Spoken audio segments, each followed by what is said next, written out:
Guys, నేను నవ్య, మీ తెలుగమ్మాయి. అమరావతిలో అమరేశ్వర స్వామి ఆలయం సందర్శించుకున్న తర్వాత నేను అమరావతి ఆర్కియాలజికల్ మ్యూజియంకి వెళ్ళాను. ఈ మ్యూజియంలో బౌద్ధ కాలానికి చెందిన శిల్పాలు, పురాతన శిలా శాసనాలు, అమరావతి స్తూపానికి సంబంధించిన అవశేషాలు, బుద్ధుని జీవితాన్ని చూపించే శిల్ప కళాఖండాలు ఉన్నాయి. ప్రత్యేకంగా చెప్పాలి అంటే అమరావతి ఒకప్పుడు బౌద్ధ ధర్మానికి ముఖ్య కేంద్రంగా ఉండేది అనే విషయం ఈ మ్యూజియం చూస్తే స్పష్టంగా అర్థమవుతుంది. ఇది కేవలం మ్యూజియం కాదు, మన భారతదేశపు చరిత్రకు జీవంత సాక్ష్యం. ఆధ్యాత్మికత ప్లస్ చరిత్ర రెండు ఒకే చోట అనుభవించాలంటే అమరావతి ఒక అద్భుతమైన ప్రదేశం. ఫ్యామిలీతో కానీ ఒంటరిగా కానీ ఒకసారి తప్పకుండా సందర్శించాల్సిన స్థలం ఇది.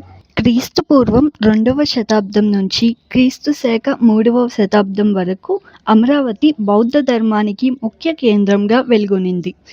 ఈ ప్రాంతాన్ని అప్పట్లో ధ్యాన కటకం అని పిలిచేవారు. కృష్ణా నదీ తీరంలో ఉన్న ఈ ప్రదేశం వ్యాపారం, సంస్కృతి, ధర్మ ప్రచారానికి కేంద్రంగా ఉండేది. అమరావతిలో ఉన్న మహాచైత్యం భారతదేశంలోని అతిపెద్ద బౌద్ధ స్తూపాలలో ఒకటి. ఈ స్తూపం చుట్టూ ఉన్న శిల్పాలు, శిలా పలకలు బుద్ధుని జన్మ, జాతక కథలు, జీవన ఘటనలను చూపిస్తాయి.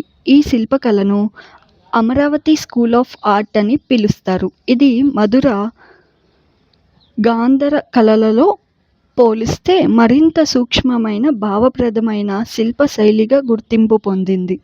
ఈ మ్యూజియంలో కనిపించే శిల్పాలు చూస్తే ఒక విషయం స్పష్టంగా అర్థమవుతుంది. అప్పట్లో శిల్పలు బుద్ధుడిని ప్రతీకాల రూపంలో మాత్రమే చూపించేవారు. అంటే చక్రం, పాదముద్రలు, బౌద్ధ వృక్షం లాగా.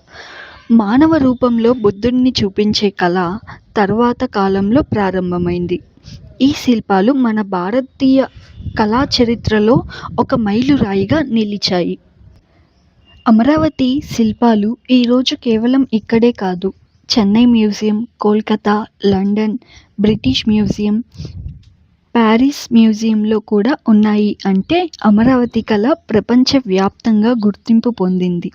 కాలక్రమేణా బౌద్ధ ధర్మ ప్రభావం తగ్గడంతో అమరావతి ప్రాముఖ్యత కూడా తగ్గింది. కానీ బ్రిటిష్ కాలంలో జరిగిన పురావస్తు తవ్వకాల వల్ల ఈ గొప్ప చరిత్ర మళ్ళీ వెలుగులోకి వచ్చింది. ఈరోజు మనం చూస్తున్న మ్యూజియం మన పూర్వీకుల గొప్పతనానికి ఒక జీవంత సాక్ష్యం. అమరావతి మనకు చెబుతున్న సందేశం ఒక్కటే: భారతదేశం కేవలం నేటి చరిత్ర కాదు, వేల ఏళ్ల సంస్కృతి.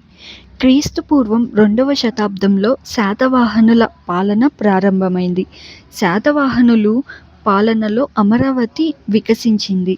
ధ్యాన కటకం అప్పటి శాతవాహన రాజధానిగా ప్రసిద్ధి. గౌతమిపుత్ర శాతకర్ణి శక్తివంతమైన శాతవాహన రాజు. బౌద్ధ కళ, స్తూపాల నిర్మాణానికి రాజుల ఆశ్రయం లభించింది. వారి కాలంలోనే అమరావతి మహాచైత్యం విస్తరించింది. ప్రతి శిల్పం కూడా ఒక కథ చెప్తుంది. మాట్లాడని చరిత్ర మనతో మాట్లాడుతున్నట్లుగా ఉంటుంది. అమరావతి శిల్పకళ ప్రత్యేకత ఏమిటంటే ఇది కేవలం భారతదేశంలోనే కాదు, శ్రీలంక, థాయిలాండ్, మయన్మార్, ఇండోనేషియా వంటి దేశాల బౌద్ధ కళపై ప్రభావం చూపింది.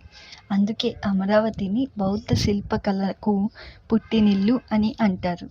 నేడు అమరావతి ఆధునిక రాజధానిగా అభివృద్ధి చెందుతున్న ఈ పురావస్తు మ్యూజియం మనకు ఒక విషయం గుర్తు చేస్తుంది. అభివృద్ధి అంటే కేవలం భవనాలు కాదు, మన చరిత్రను, సంస్కృతిని కాపాడుకుంటూ ముందుకు సాగడమే నిజమైన అభివృద్ధి. గతం, వర్తమానం, భవిష్యత్తు 3 కాలాలను కలిపే స్థలం అమరావతి.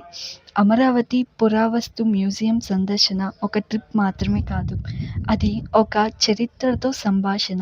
మీకు చరిత్ర, సంస్కృతి, కళపై ఆసక్తి ఉంటే ఈ ప్రదేశానికి ఒక్కసారి తప్పకుండా సందర్శించాలి. జై అమరావతి, జై భారతదేశ చరిత్ర. ఈరోజు మనం మ్యూజియంలో చూస్తున్న ఒక చిన్న రాతి ముక్క, అది కేవలం రాయి కాదు, అది ఒక తల్లి బుద్ధుడికి పూజ చేసిన దృశ్యం. అది ఒక రాజు ధర్మం కోసం త్యాగం చేసిన కథ. అది ఒక శిల్పి తన ప్రాణం పెట్టి చెక్కిన కళ. ఆ శిల్పిని అడిగితే అతను మనతో ఇలా చెప్తాడేమో, నేను పేరు కోసం కాదు, ధర్మం నిలిచిపోవాలని చెక్కాను. ఈ మ్యూజియం ఒక భవనం కాదు, ఇది ఒక కాల యంత్రం. ఒక్క అడుగు వేస్తే గతంలోకి, ఒక్క చూపు వేస్తే చరిత్రలోకి. ఇక్కడ ప్రతి విరిగిన శిల్పం కూడా పూర్తి కథను దాచుకొని ఉంది. మీకు ఈ వీడియో నచ్చితే లైక్ చేయండి, షేర్ చేయండి. ఇలాంటి మరిన్ని వీడియోల కోసం సబ్స్క్రైబ్ చేయండి. మీ అభిప్రాయాలను కమెంట్లో చెప్పండి. మళ్ళీ మరో మంచి వీడియోతో కలుద్దాం. ధన్యవాదాలు. జై అమరావతి, జై భారతదేశపు చరిత్ర.